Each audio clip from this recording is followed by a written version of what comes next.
Hello मेरे प्यारे बच्चों। तो भाई देखो, सभी लोगों को पता चल चुका है कि यूपी बोर्ड ने आपकी डेट शीट जो है जारी कर दी है, जिसमें आपको ज़्यादा टाइम नहीं मिला है किसी भी एग्ज़ाम की प्रिपरेशन के लिए। समझ रहे हो, यूपी बोर्ड ने आपकी डेट शीट जारी कर दी जिसमें इतना टाइम आपके पास नहीं है कि आपको पढ़ने के लिए ज़्यादा समय मिल जाए। तो अब आपको इसी तरीके की तैयारी करके हुए चलना होगा जिससे कि आपके बोर्ड का एग्ज़ाम बहुत ही ज़बरदस्त और शानदार तरीके से हो।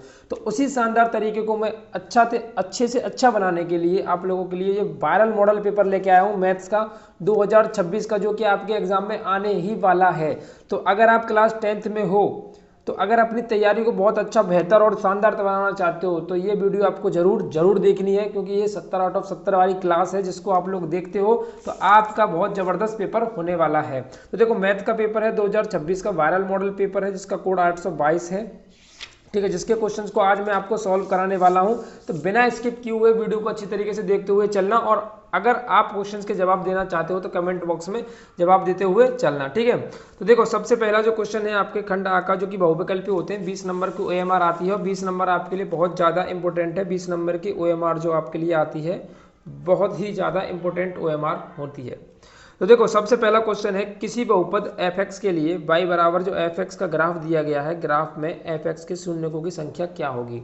क्वेश्चन कई बार पेपर में पूछा जा चुका है और ये वायरल मॉडल पेपर है जो कि आपके बोर्ड के एग्जाम 2026 में, यानी कि जो तारीख फिक्स करी गई है आपकी 27 फरवरी की जो मैथ का पेपर होने वाला है, 27 फरवरी की जो मैथ का पेपर होने वाला है उसमें आपके आने वाला क्वेश्चन है, पेपर है ये, जो कि बोर्ड ने खुद जारी किया है। तो देखिए, इस क्वेश्चन पेपर को पूरा सॉल्व आज मैं आपको करके दिखाता हूँ, और पूरा वीडियो एंड तक जरूर देखना, क्योंकि अगर आपको 70 में से 70 चाहिए तो आपको वीडियो देखना ही पड़ेगा।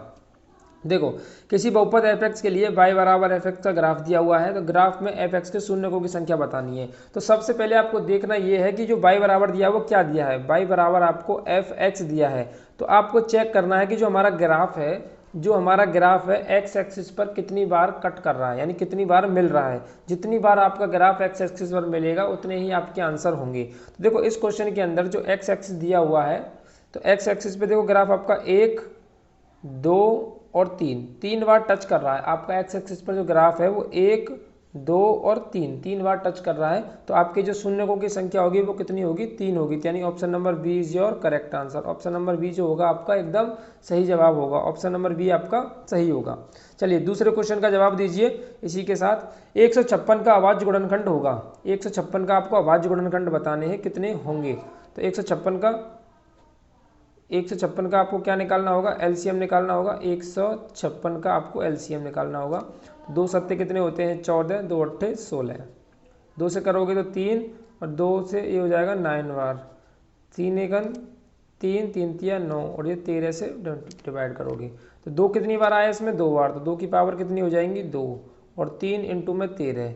2 गुणा 3 इंटू 2 की पावर 2 गुणा 3 गुणा 13, 2 की पावर 2 गुणा 3 गुणा 13, यानी option number A is your correct answer. अब देखो, क्वेश्चन पेपर को सॉल्व करने से पहले मैं आप लोगों को बता दूं, जो भी बच्चा वीडियो को स्किप कर करके देखता है वो अपना नुकसान, बिल्कुल बेहद 100% अपना नुकसान कर रहा है, क्योंकि अब आपके पास ज़्यादा समय नहीं है कि आप सिलेबस को पढ़ो, किताबों को पढ़ो, नोट्स बनाओ और ये सब काम करो, क्योंकि अगर इतना समय करना होता तो आप ये काम पहले ही कर चुके होते। अब तो आपको करना क्या है, डेली के मैं जो आपके लिए सेट लेकर के आऊँगा, डेली के जो आपके जो सेट लेकर के आऊँगा, सेट 1, सेट 2, सेट 3, यानी एग्जाम तक अगर मैं आपको 50 सेट भी करा देता हूं, तो 50 सेट अगर आप ये पूरा देख लेते हो ना, तो मैं 100% श्योर हूं कि आपके 70 में से 70 मार्क्स कोई भी नहीं रोक सकता, क्योंकि आप 50 सेट के अंदर न जाने कितने क्वेश्चन, अगर 50 सेट अगर आपने पूरे कर लिए तो 50 × 20 कर दो, 5 दूनी 10, यानी 1000 क्वेश्चन तो आप MCQs के कर चुके होंगे। अगर 1000 MCQs अगर आप लोग कर लेते हो तो सोचिए कि आपकी प्रिपरेशन कितनी बेहद तरीके से हो जाएगी, यानी कितनी ज़बरदस्त तरीके से आप लोगों की प्रिपरेशन हो जाएगी। तो आपको बस कष्ट नहीं करना है, डेली क्लासेस को ज्वाइन करना है। तो क्वेश्चन क्या है, संख्याओं 175 तथा 91 का एचसीएफ बताना है। अब बताओ, ये क्वेश्चन भी 175 और 91 का, 175 और 91 का क्या बताना है हमको, एचसीएफ बताना है। तो कितने से डिवाइड दोगे आप लोग, जिससे कि आपका एक कंप्लीटली सॉल्व हो जाए। तो हम ऑप्शन की सहायता लें। देखो, 5 का डिवाइड 91 में नहीं जाएगा तो 5 खत्म हो जाएगा हमारा। 7 का डिवाइड 91 में चले जाएगा, 7 दूनी 14 इसमें चले जाएगा, तो 7 दूनी 14, 7 पंजे 35, और 7 हो जाएगा ये 13 बार। तो आपका जो ऑप्शन होगा कौन सा होगा, 7, यानी कि option number B is your correct answer. यानी ऑप्शन बी ही एक ऐसा एचसीएफ है आपका जो 175 और 91 का निकल करके आएगा। इसी के साथ हम क्वेश्चन नंबर 4 को करते हैं। ठीक है, चलिए क्वेश्चन नंबर 4 को करते हैं। क्वेश्चन नंबर 4 क्या दिया हुआ है, क्वेश्चन नंबर 4 देखते हैं। देखो क्वेश्चन नंबर 4 में दिया हुआ निम्नलिखित संख्याओं में से कौन सी संख्या एक परिमेय संख्या होगी। परिमेय संख्या के बारे में बताना है, ठीक है। अब देखो परिमेय संख्या कौन सी होती है, देखो ये √3 और √5 दिया हुआ है, तो रूट की वैल्यू तो क्या होती है आपकी अपरिमेय हो जाती है, तो पहला ऑप्शन नहीं होगा। √2 प्लस √7 दिया हुआ है, दोनों का अगर जोड़ अपरिमेय और अपरिमेय का सम करते हैं, एक अपरिमेय संख्या और एक अपरिमेय संख्या को अगर जोड़ते हैं तो रिजल्ट अपरिमेय संख्या ही आता है। एक अपरिमेय संख्या में एक अपरिमेय संख्या से भाग लगाते हैं तो रिजल्ट अपरिमेय संख्या ही आता है। अब इधर देखिए, अब ये देखो मल्टीप्लाई करना है, अब इसका मल्टीप्लाई करना है, तो अब से पहले ये चीज देखो, ये क्या है √12 है, तो ये भी क्या है एक अपरिमेय संख्या है। तो तीनों जब हमारे ऑप्शन थे 1, 2 और 3, तीनों अगर ऑप्शन हमारे अपरिमेय संख्या है तो लास्ट ऑप्शन सी ही बचता है, हमको सॉल्व करने की जरूरत ही नहीं है। तो ऑप्शन सी क्या होगा आपका परिमेय संख्या होगा, ऑप्शन सी क्या होगा आपका परिमेय संख्या ही होगा। तो इस तरीके से भी आप अपना तरीका लगा करके क्वेश्चन को सॉल्व कर सकते हो, यानी एलिमिनेशन मेथड बोलते हैं इसको हम क्या बोल देते हैं एलिमिनेशन मेथड, जिसमें हम क्या करते हैं कि उन ऑप्शन को हटा देते हैं जो कि हमारे ऑप्शन आंसर हो ही नहीं सकते। अब देखो √12 क्या होता है अपरिमेय संख्या होती है, सीधी सीधी दो अपरिमेय संख्याओं को जोड़ते हैं, यानी अंडर रूट के अंदर जो संख्या होती है वो अपरिमेय संख्या होती है। अब दो अंडर रूट की वैल्यू को जोड़ेंगे तो भी अपरिमेय, दो अंडर रूट की संख्याओं का भाग लगाएंगे तो भी अपरिमेय। अंडर रूट के अंदर 12 है जिसको हम सॉल्व नहीं कर सकते, यानी बिना अंडर रूट के नहीं लिख सकते, तो ये हमारी अपरिमेय संख्या। अब बचा क्या, यही बची, तो ये हमारी क्या हो जाएगी परिमेय संख्या ही हो जाएगी। चलो इसी के साथ अगले क्वेश्चन को देखते हैं, क्वेश्चन नंबर 5। और क्वेश्चन नंबर 5 को मैं शुरू करने से पहले आप सभी लोगों को एक चीज बता देना चाहता हूं कि हमारे चैनल लोकेश राहुल अकेडमी, हमारे चैनल लोकेश राहुल अकेडमी को आप लोग सब्सक्राइब कर लीजिए, क्योंकि यहाँ पर मैं आप लोगों के लिए सोमवार से यानी आपके मंडे से आप लोगों की मैराथन क्लास यानी वन शॉट रिवीजन शुरू करने वाला हूं। One shot revision daily live class में आप लोगों के लिए शुरू करने वाला हूं मंडे से, और बहुत जबरदस्त तरीके से। यानी जिस बच्चे ने अभी तक कुछ भी नहीं पढ़ा है, समझ लो जिस बच्चे ने अभी तक कुछ भी नहीं पढ़ा है, अगर वो उन क्लासेस को डेली बेसिस पर ज्वाइन कर लेता है, डेली बेसिस पर अगर उनका रिवीजन कर लेता है, तो मैं बता रहा हूँ उसके 100 में से 80+ मार्क्स तो कहीं नहीं गए, यानी 100 में से वो 80 मार्क्स लेकर के ही आएगा अगर उन क्लासेस को अच्छी तरीके से ज्वाइन कर लेता है। जिसकी फीस आपकी बिल्कुल 0 रुपये होने वाली है, यानी कोई भी फीस आपसे नहीं ली जाएगी, यानी कोई भी बैच पीरियड नहीं रहेगा। आप लोगों को सिर्फ करना क्या है, डेली बेस पर आपको लाइव क्लास ज्वाइन करनी है, समझ लो ना, डेली बेस पर आपको लाइव क्लास ज्वाइन करनी है। और दूसरी बात आपको बता देता हूं मैं, बस 1 मिनट का समय और लूंगा, रात को डेली 9 बजे मैं एक आपको पेपर सॉल्व करवाता हूं, डेली आपको डेली 9 बजे आपको पेपर सॉल्व करवाता हूं। उस पेपर में आप लोग लाइव क्लास में जुड़ा करो, उस लाइव क्लास को देखा करो, क्योंकि यही जो क्लासेस मैं आप लोगों के लिए अब लेकर के आ रहा हूं, यही आपके लिए रामबाण साबित होने वाली है। अगर इन क्लासेस को आप डेली देखते हो तो आप लोगों का ये समझ लीजिए पेपर की तैयारी बहुत जबरदस्त तरीके से हो जाएगी। तो इसी के साथ अब यही बताऊंगा मैं आपको कि चैनल को फटाफट से सब्सक्राइब कर लो और डेली रात के 9 बजे क्लास के अंदर ज्वाइन कर लिया करो, ठीक है। चलिए तो अगले क्वेश्चन को सॉल्व करता हूँ, इसी के साथ में अगला क्वेश्चन सॉल्व करें।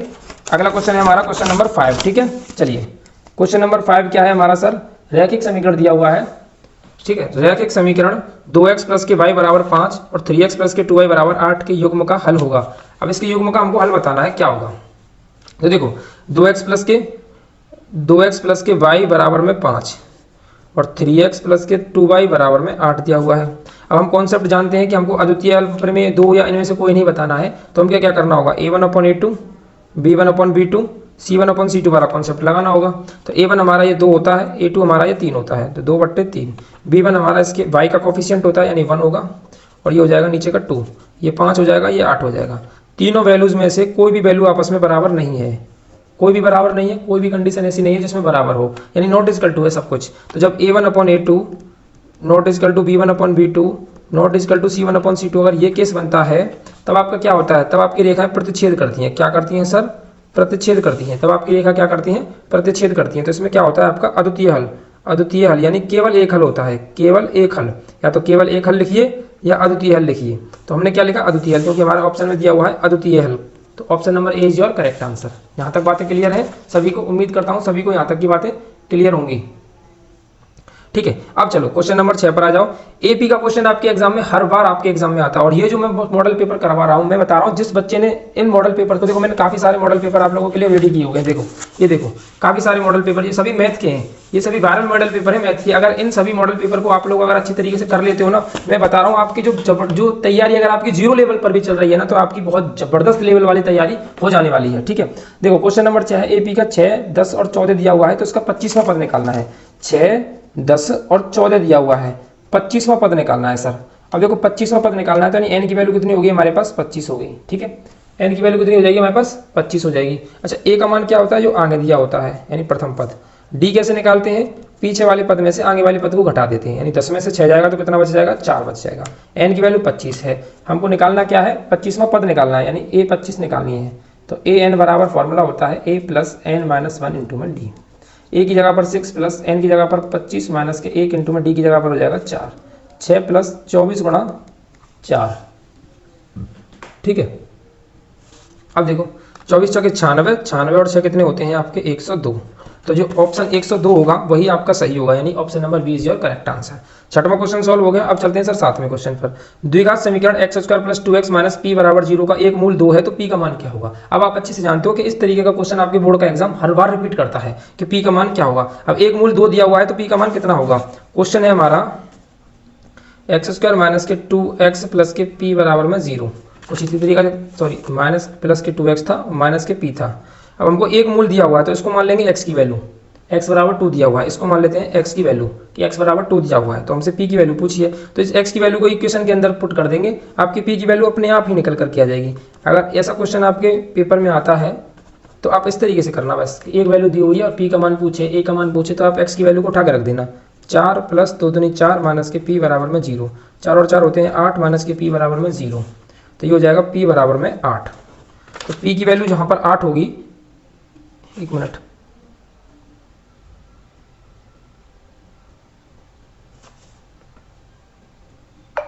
तो p का मान ज्ञात कीजिए।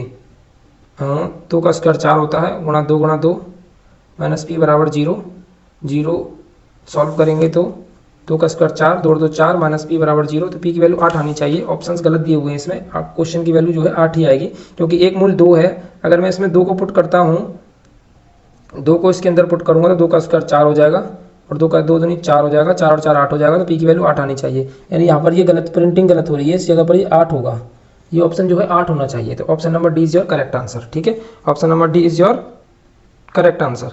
चलिए क्वेश्चन नंबर 8 की तरफ देखते हैं सभी लोग। क्वेश्चन नंबर 8 देखो, 8 क्या है, दो बिंदु इतने उतने के बीच की दूरी ज्ञात करनी है हमको। दो बिंदुओं के बीच की दूरी का फॉर्मूला सर क्या होता है, 2,3 और 4,1। इसको मान लो x1, ये हो जाएगी y1, ये x2, ये हो जाएगी y2। तो डिस्टेंस का जो फॉर्मूला होता है वो होता है x2 माइनस x1 का whole square plus y2 minus y1 का होल स्क्वायर, ठीक है, यही फॉर्मूला होता है आपका। अब देखो x2 माइनस x1 का होल स्क्वायर करेंगे यानी कि 4 माइनस के 2 का होल स्क्वायर, y2 यानी 1 माइनस के y1 यानी 3 का होल स्क्वायर, 4 में से 2 गया तो 2 का होल स्क्वायर और ये माइनस 2 का होल स्क्वायर, ये हो जाएगा 2 का होल स्क्वायर 4 और माइनस 2 का होल स्क्वायर 4, 4 और 4 कितने होते हैं 8। अगर हम 8 को सॉल्व करते हैं तो इसको मैं लिख सकता हूँ 4 गुणा 2 और 4 को बाहर निकालेंगे तो 2 बाहर निकाला जाएगा और 2 अंडर रूट भीतर हो जाएगा, तो आंसर आना चाहिए 2 अंडर रूट का 2। तो option number B is your correct answer, 2 under root 2 is your correct answer, ठीक है मेरे भाई। अब चलो देखो ये क्वेश्चन बहुत जबरदस्त है, कई बार रिपीट हो चुका है पेपर के अंदर। त्रिज्या वाले त्रिज्या वाले वृत्त के त्रिज्यखंड का क्षेत्रफल जिसका कोण थीटा दिया हुआ, जिसका कोण कितना होना चाहिए थीटा। तो त्रिज्यखंड का क्षेत्रफल क्या होता है, त्रिज्यखंड के क्षेत्रफल का फॉर्मूला होता है थीटा बट्टे 360 पाई आर स्क्वायर होता है, यानी नीचे 360 होना चाहिए। अब देखो थीटा बटे 360 इसमें है, इसमें नहीं है, इसमें भी नहीं है, तो ये अभी तो खत्म हो गए हमारे। थीटा बटे 360 इसमें है लेकिन इसमें 2 पाई आर है, लेकिन होना क्या चाहिए था, पाई आर स्क्वायर होना चाहिए था। तो अब ऑप्शन कौन सा बचा हमारे पास, डी। तो अगर मैं इसको सॉल्व करूँ तो 2 से कैंसिल हो जाएगा, 720 कितनी बार 360 बार, तो थीटा बटे 360 पाई आर यहाँ पर होना चाहिए था आपका स्क्वायर, कितना होना चाहिए था स्क्वायर। तो option number D is your correct answer, option number D is your correct answer. इसी के साथ 10वां क्वेश्चन देखिए, 3 सेमी त्रिज्या के एक वृत्त के केंद्र से 5 सेमी दूरी पर स्थित किसी बिंदु से वृत्त की पर खींची गई स्पर्शरेखा की लंबाई ज्ञात कीजिए। तो 3 सेमी त्रिज्या के वृत्त के केंद्र से, देखो अब इसमें करना क्या है, 3 सेमी की एक वृत्त की त्रिज्या है, यानी अगर हम एक वृत्त बनाएं, अगर हम एक वृत्त बनाते हैं जिसमें हमको क्या दिया हुआ है, एक वृत्त बना लें जिसमें हमको 3 सेंटीमीटर त्रिज्या दी हुई है, एक स्पर्श रेखा है, एक इस तरीके से स्पर्श रेखा है और स्पर्श रेखा से बिंदु की लंबाई दी हुई है यहाँ तक कि 5 सेंटीमीटर। तो हमसे स्पर्श रेखा की लंबाई पूछा है। तो अब आप लोग जानते हो पाइथागोरस थ्योरम, ये 90 डिग्री है। पाइथागोरस थ्योरम क्या होती है, कर्ण का स्क्वायर यानी 5 का स्क्वायर बराबर में लंब का स्क्वायर यानी 3 का स्क्वायर प्लस आधार यानी इसको मान लेते हैं एक्स, तो एक्स का स्क्वायर, 5 का स्क्वायर 25 हो जाएगा, 3 का स्क्वायर 9 हो जाएगा और ये एक्स स्क्वायर हो जाएगा। 25 माइनस 9 करोगे तो 16 बचेगा, यानी एक्स की वैल्यू कितनी आनी चाहिए 4, यानी स्पर्श रेखा की लंबाई कितनी हो जाएगी आपकी 4 सेंटीमीटर हो जाएगी। पाइथागोरस ट्रिपलेट याद कर लीजिए, 5, 3 और 4 का, 5, 3 और 4 का पाइथागोरस ट्रिपलेट होता है, तो इससे आप डायरेक्ट आंसर दे सकते हो। इसी के साथ हम चलते हैं क्वेश्चन नंबर 11 की तरफ। क्वेश्चन नंबर 11 देखिए, क्वेश्चन नंबर 11 की तरफ चलते हैं। देखिए क्वेश्चन नंबर 11 क्या है, चित्र में एंगल पी का मान होगा, यानी इसमें हमको एंगल पी की वैल्यू बतानी है कि इस पी की वैल्यू क्या होनी चाहिए। ठीक है, अब वेरी सिंपल, देखो सॉल्व करके देखते हैं क्या निकल करके इसका आता है कि इसका चित्र में इसकी वैल्यू क्या होनी चाहिए। देखिए अब इसमें जो क्वेश्चन दिया हुआ है आपको कि एक पी की वैल्यू बतानी है, जो कि इस तरीके से हमको दोनों चित्र दिए हुए हैं कि एक 3.8 दिया हुआ है, एक 6.3 दिया हुआ है, एक 3.3 दिया हुआ है, एक 7.6 दिया हुआ है, एक 6 दिया हुआ है, एक 12 दिया हुआ है, एक एंगल हमको 80 दिया हुआ है, एक एंगल हमको 60 दिया हुआ है। तो इसकी वैल्यू बतानी है। और देखो बहुत आसानी तरीके से मैं इसको आपको समझाता हूँ क्योंकि क्वेश्चन बहुत अच्छा दिया हुआ है ये। और देखो मैं इसको यहाँ पर ड्रॉ कर लेता हूँ क्वेश्चन को, ठीक है, एक बार समझते हुए चलना क्योंकि बहुत जबरदस्त क्वेश्चन है, बहुत लॉजिकल क्वेश्चन है। इस तरीके से ये क्वेश्चन दिया हुआ है आप लोगों को, ठीक है। अब इसमें क्या है, ये वैल्यू 80 है, ये वैल्यू 60 है, ठीक है। ये है आपका ए बी और सी, ये है आर पी और क्यूब, ठीक है। ये 6√3 है, ये 7.6 है, ये 6 है, ये 12 है, ये 3.8 है और ये 3√3 है। अब देखो मैं इसमें सबसे सिंपल ही पहले बात करूँ आपसे, ये 60 है, ये 80 है, तो ये कितना होना चाहिए 40, क्योंकि तीनों एंगलों का सम 100 होना चाहिए, सॉरी 180 होना चाहिए। तो 60 और 40 140 और ये 40 कितना हो गया 180। अब मैं इनमें रेशियो बनाता हूँ, तो BC का रेशियो किसके साथ है, PQ के साथ, क्योंकि 6 दूनी 12, ठीक है। सिंपली सीधी सीधी समझ में आना चाहिए कि इसका वाली का रेशियो इस वाली के रेशियो एंगल के साथ में है। अब देखो ये 3√2 वाली जो साइड है ये इस वाले एंगल के साथ में है, क्योंकि 2 से मल्टीप्लाई करेंगे, 3√2 में 2 से करोगे तो 6√3 आ जाएगा, ठीक है। और ये वाली जो साइड है वो इस वाली साइड के साथ में है, तो हम कह सकते हैं कि जो BC है वो तो है PQ के में रेस्पेक्ट में, और जो CA है, C और A है वो क्या है P और R के रेस्पेक्ट में है।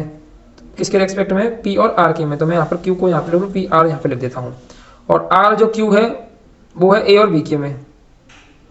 तो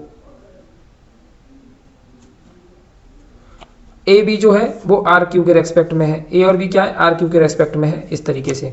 और ये वाली जो साइड का रेशियो है वो इस वाली साइड के साथ में कंबाइंड है, और ये वाला BC है जो इस PQ के साथ में कंबाइंड है। तो इनके रेशियोज हमको समझ में आए, यानी ये दोनों ट्रायंगल्स एक दूसरे के कैसे हैं, कॉन्ग्रुएंस हैं, एक दूसरे के कैसे हैं, कॉन्ग्रुएंस या सिमिलर कह सकते हैं।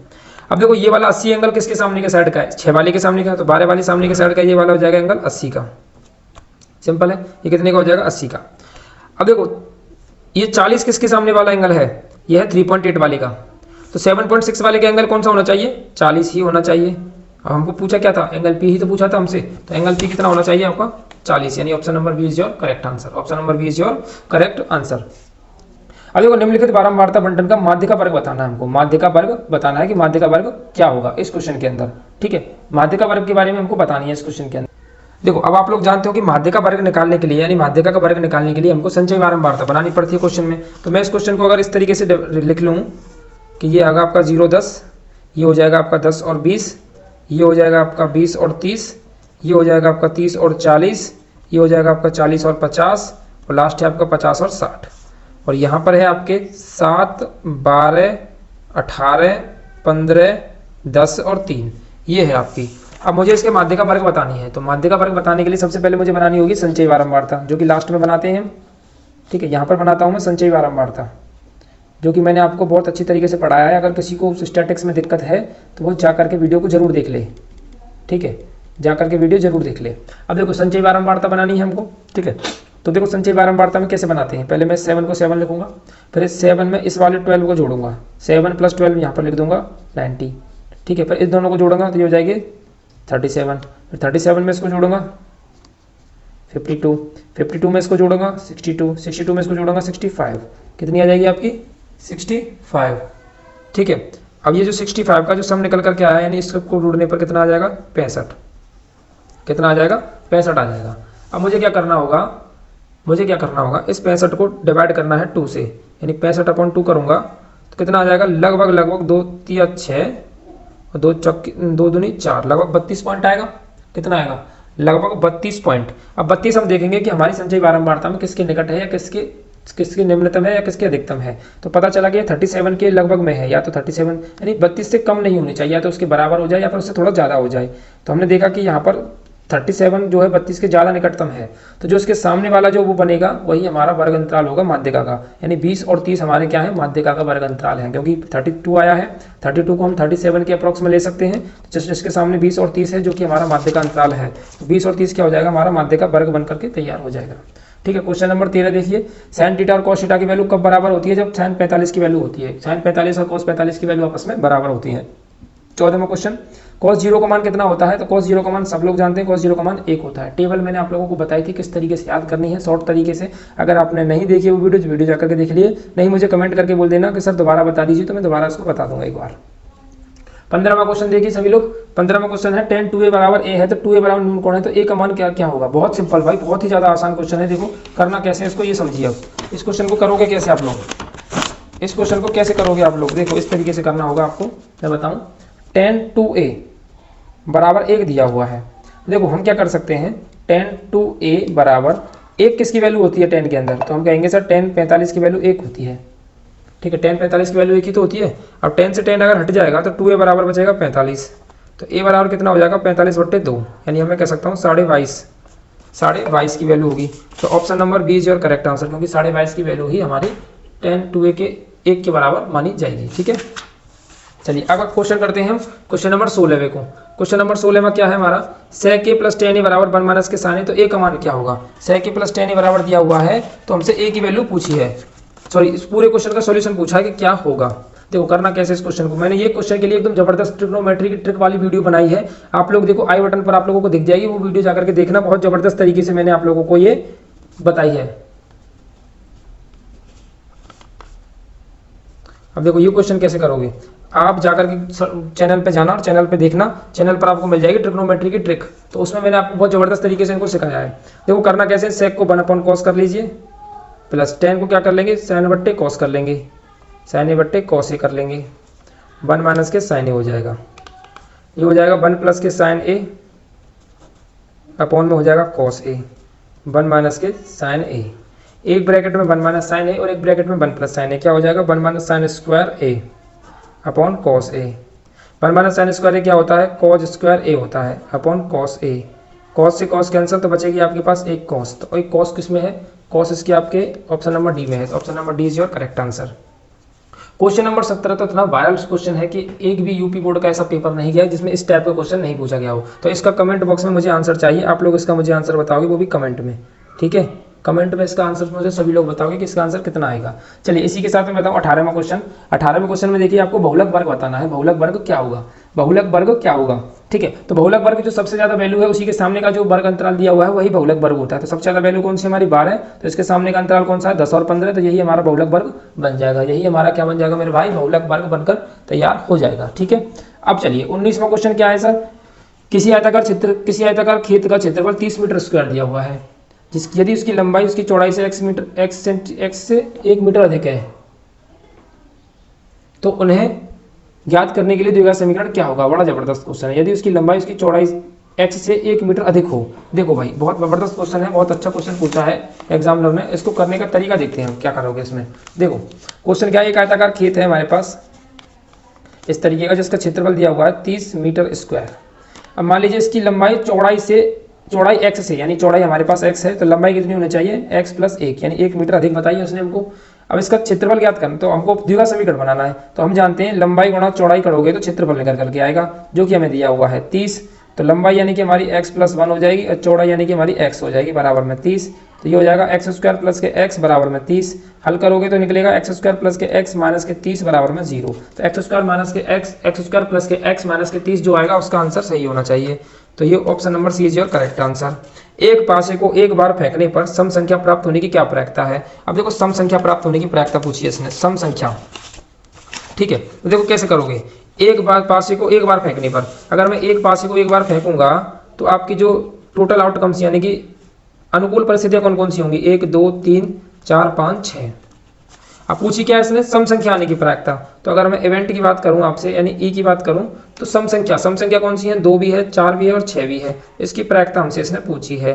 तो कितने फेवरेबल है, यानी हमारी अनुकूल परिस्थिति कौन कौन सी है? 3 है, और टोटल कितनी है? 6 है। कैंसिल करोगे तो कितना आएगा? 1/2, यानी प्रायिकता कितनी होगी हमारी? 1/2। Option number C is your correct answer. तो ये था आपके 20 नंबर के OMR का कंप्लीट सॉल्यूशन जो आपके बोर्ड के एग्जाम मैथ के पेपर में फंसने वाला है। अगर जिस किसी ने भी वीडियो पूरी तरीके से शानदार तरीके से देखी है तो उसका ये समझ लीजिए बल्ले बल्ले होने वाले, क्योंकि बहुत जबरदस्त पेपर में आपके लिए वायरल पेपर लेकर आया था जो आपके बोर्ड के एग्जाम में फंसने के बहुत बहुत ज्यादा चांसेस, समझ लीजिए एज इट इज यही पेपर आपके पास में आने वाला है। ठीक है, तो अगर आपका इसके ऑब्जेक्टिव क्वेश्चंस का भी सॉल्यूशन चाहते हो, अगर इसके ऑब्जेक्टिव क्वेश्चन का भी सॉल्यूशन देखना चाहते हो आप लोग, ये जो क्वेश्चन मैं करा रहा हूँ ये जो क्वेश्चन का पूरा सॉल्यूशन चाहते हो, तो जल्दी से फटाफट से क्लास चैनल को कर लो सब्सक्राइब और वीडियो को कर दो लाइक, क्योंकि 9 बजे रात 9 बजे डेली मैं आप लोगों के लिए सेट रेडी कराता हूं, यानी मैथ्स का हो या फिर साइंस का हो, एक सेट डेली आपको कराना होता है। अब कल की जो वीडियो होगी इसमें आपको लिए मैथ का पेपर मैं सॉल्व कराऊंगा, यही पेपर पूरा सॉल्व कराऊंगा। तो कल वीडियो में मिलते हैं, लाइव क्लास में जरूर ज्वाइन कर लीजिएगा और वीडियो अच्छी लगी हो तो वीडियो को शेयर जरूर कर दीजिएगा, क्योंकि शानदार से पेपर को बनाने में और शानदार के पेपर को ढूंढने में मैं आपको बहुत समय बर्बाद किया हूँ। तो इसके लिए आप लोगों को वीडियो को लाइक जरूर कर देना है और चैनल पर नए हो तो चैनल को सब्सक्राइब जरूर कर लेना है।